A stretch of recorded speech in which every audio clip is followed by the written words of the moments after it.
Del libro de Job de la Biblia de estudio de Charles Spurgeon. Job 7. ¿No es acaso brega la vida del hombre sobre la tierra y sus días como los días del jornalero? Como el siervo suspira por la sombra y como el jornalero espera el reposo de su trabajo, así he recibido meses de calamidad y noches de trabajo me dieron por cuenta. Cuando estoy acostado digo, ¿cuándo me levantaré? Mas la noche es larga y estoy lleno de inquietudes hasta el alba. Mi carne está vestida de gusanos y de costras de polvo, mi piel hendida y abominable. Y mis días fueron más veloces que la lanzadera del tejedor y fenecieron sin esperanza. Acuérdate que mi vida es un soplo y que mis ojos no volverán a ver el bien. Los ojos de los que me ven no me verán más. Fijarás en mí tus ojos y dejaré de ser. Como la nube se desvanece y se va, así el que desciende al Seol no subirá. No volverá más a su casa, ni su lugar le conocerá más. Por tanto, no refrenaré mi boca, hablaré en la angustia de mi espíritu, y me quejaré con la amargura de mi alma. ¿Soy yo el mar o un monstruo marino para que me pongas guarda? Cuando digo, me consolará mi lecho, mi cama atenuará mis quejas. Entonces me asustas con sueños y me aterras con visiones. Y así mi alma tuvo por mejor la estrangulación, y quiso la muerte más que mis huesos. Abomino de mi vida, no he de vivir para siempre. Déjame pues, porque mis días son vanidad. ¿Qué es el hombre para que lo engrandezcas y para que pongas sobre él tu corazón y lo visites todas las mañanas y todos los momentos lo pruebas? ¿Hasta cuándo no apartarás de mí tu mirada y no me soltarás siquiera hasta que trague mi saliva? Si he pecado, ¿qué puedo hacerte a ti, oh guarda de los hombres? ¿Por qué me pones por blanco tuyo hasta convertirme en una carga para mí mismo? ¿Y por qué no quitas mi rebelión y perdonas mi iniquidad? Porque ahora dormiré en el polvo, y si me buscares de mañana, ya no existiré. Charles Spurgeon nos dice, recuerda esta cita, ¿y por qué no quitas mi rebelión y perdonas mi iniquidad? Tal vez no sepamos con certeza si es la voluntad de Dios librarnos de una enfermedad, pero sí podemos estar seguros de que es su voluntad. Escucharemos cuando clamamos a Él. Sí es su voluntad, pero sí podemos estar seguros de que es su voluntad escucharnos cuando clamamos a Él para que nos libre del pecado. A veces esta pregunta se hará con una interpretación equivocada. Job, estaba aceptando bien el sufrimiento, pero aunque estaba seguro de que no era tan culpable como sus amigos problemáticos intentaban probar, temía que sus grandes aflicciones pudieran deberse a algún pecado. Por lo tanto, se presentó afligido ante el Señor a preguntarle, ¿por qué me sigues causando tanto dolor y agonía? Si la razón es el pecado, ¿por qué no perdonas primero el pecado y luego quitas sus efectos? La situación más horrible en que puede estar cualquier persona es la de una absoluta anarquía, cuando cada uno hace lo que le parece. Si después de que las personas vivieran en impiedad y pecado, sin haberse arrepentido nunca de ello, sin haber sido absueltas de su culpa, Dios las llevara al cielo, esto sería de manera sencilla y silenciosa el final de todo gobierno moral, y el cielo dejaría de ser un lugar deseable para ir. Si los impíos fueran allí en el mismo estado en que están aquí, el cielo se transformaría en una especie de antesala del infierno, un lugar respetable de condenación. Pero esto nunca sería posible. Dios ha diseñado un un plan maravilloso mediante el cual puede perdonar al culpable sin sacudir ni en lo más mínimo los cimientos de su trono al poner en peligro su gobierno.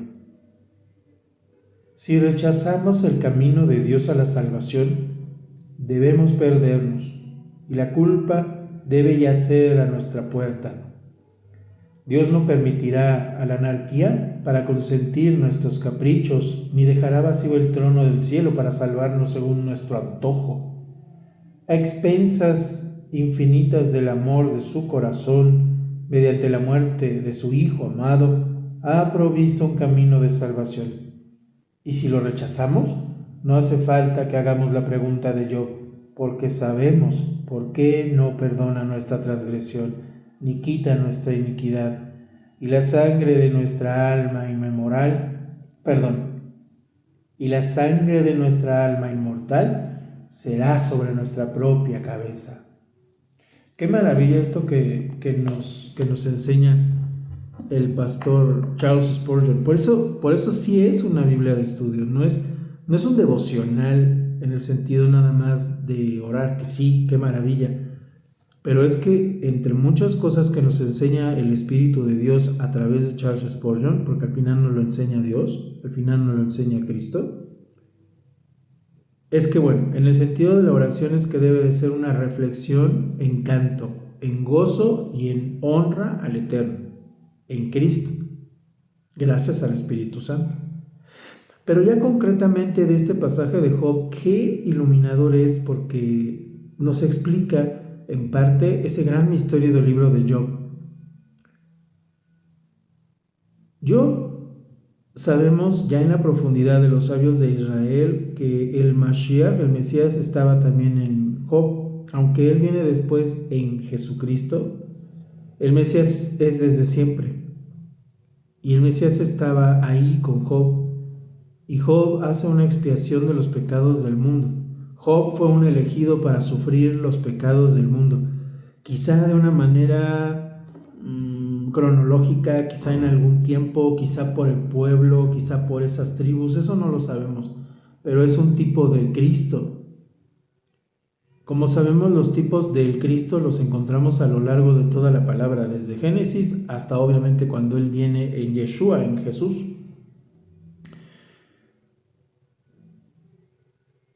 Y nos enseña cómo, a pesar de nuestra incomprensión, por más que nosotros queramos razonar en nuestro error o nuestra certeza, ¿por qué tenemos un pecado? ¿Por qué no nos quita una dolencia? Nosotros tenemos que aceptar que es la voluntad de Dios. Y la aceptación es el comienzo de la sanidad. Por eso es tan incorrecto decir que yo decreto, que yo le ordeno a la enfermedad que se vaya, porque eso lo hace Cristo, porque Él es el Mesías, porque Él es Hashem, el Creador, en hombre. Pero nosotros todo lo tenemos que hacer mediante el Mesías. Pero antes de que sea una orden, que en determinado momento podría ser en el nombre de Cristo, en nosotros debe de haber un reconocimiento de nuestros pecados, una aceptación. Yo he pecado porque así lo dice tu palabra.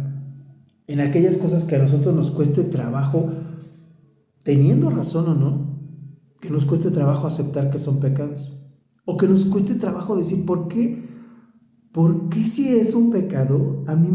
Yo si soy sincero conmigo, me causa placer, y sé que podría volver a caer, y sé que eso es ser hipócrita ante ti, pero el declararlo, el reconocerlo, eso nos ayuda ante Dios, porque Dios lo que quiere es nuestra verdad. Él por alguna razón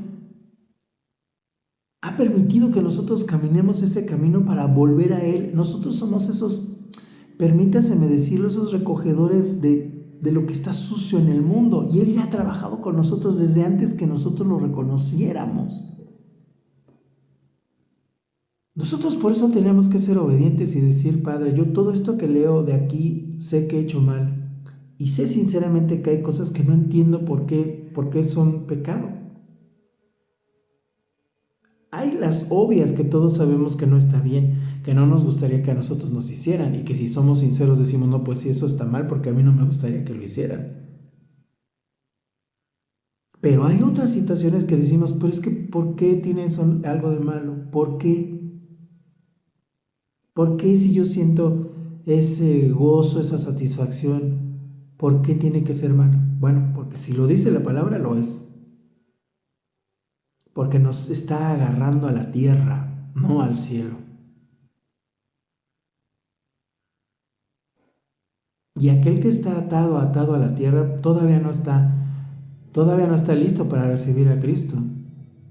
Pero cuando empieza a reflexionarlo, cuando empieza a acercarse a la palabra, cuando empieza la lucha, es que la lucha más fuerte del que sigue a Cristo, a Dios en Cristo, es precisamente cuando ya lo reconoce, cuando ya se quiere acercar a Él. Todo va a moverse para que no lo hagas, no lo hagas, no lo hagas. Por eso es que Hashem, el Creador, obra en nosotros desde siempre. Y un concepto muy interesante es aquel de nosotros ceder nuestro libre albedrío. Yo le digo, amado Padre, yo te cedo mi libre albedrío. Tú haz mi cuerpo a tu servicio, haz cada célula de mí, cada neurona, cada átomo, nanoátomo, lo que sea, a tu servicio. Ayúdame, Padre. Yo me entrego a ti. Yo quiero obedecerte en todo. Yo quiero ser un buen varón, un buen hermano, un buen amigo, un buen esposo. Ayúdame, yo me entrego a ti, ayúdame, dame toda esa obediencia ciega, contenta, agradecida, que no necesite nada más que a ti, en la emuná verdadera, en el agradecimiento verdadero. Y entonces cada respiro que yo haga, sea honesto, elimina toda esa parte carnal mía, obsoleta. Yo quiero ser como tú. Es que no es, al contrario, es un gran ideal querer ser como Él. A sabiendas que no podemos, pero es un ideal, ese ideal es el más maravilloso, el más imposible por nosotros mismos, claro. Porque solo Él es. Pero eso es algo que le agrada a Él. Y nosotros por eso le pedimos eso. Convierte a nuestra familia, convierte a nuestros seres queridos, convierte a todo el mundo. ¿Qué reflexiones tan maravillosas de la Biblia de estudio de Charles Spurgeon? De verdad, quizá sea de las Biblias de estudio más grandiosas. Y hay una que yo le pido al Padre que me permita, no nada más porque la Biblia en sí misma está hermosa, sino porque me llama la atención este varón que escuchó a Spurgeon y que ahí se convirtió. Se llama Oswald Chambers. Yo no lo conocía, yo no sabía nada de él y me ha llamado mucho la atención. Y como le digo, porque salió una edición recientemente este mes de estudio de él, hermosa. Pero más porque viene la palabra y más porque él introdujo, Oswald Chambers, devocionales muy hermosos.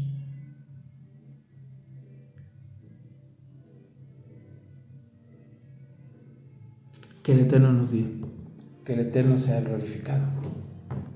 Gracias, su amigo Gabriel Gabay. Tenemos más de 10 años conociendo la palabra del Nuevo Testamento, más de 30 en el conocimiento de la mística y de la Kabbalah. Una primera parte de una manera incorrecta, pero que ahora nos ha servido para hacer lo correcto y no hacer lo que no se debe de hacer. Cuando no conocíamos al Eterno, cuando no conocíamos al Mashiach. De nuestros maestros judíos que nos han llevado al conocimiento, gracias a Él, a Dios, gracias al Mashiach, de Él como un judío que siempre amó y ama a su pueblo, como ama a toda la creación y que vino y salvó a toda la humanidad. Ahora le toca a usted aceptar quién es el Rey, quién murió en la cruz para salvarlo a usted.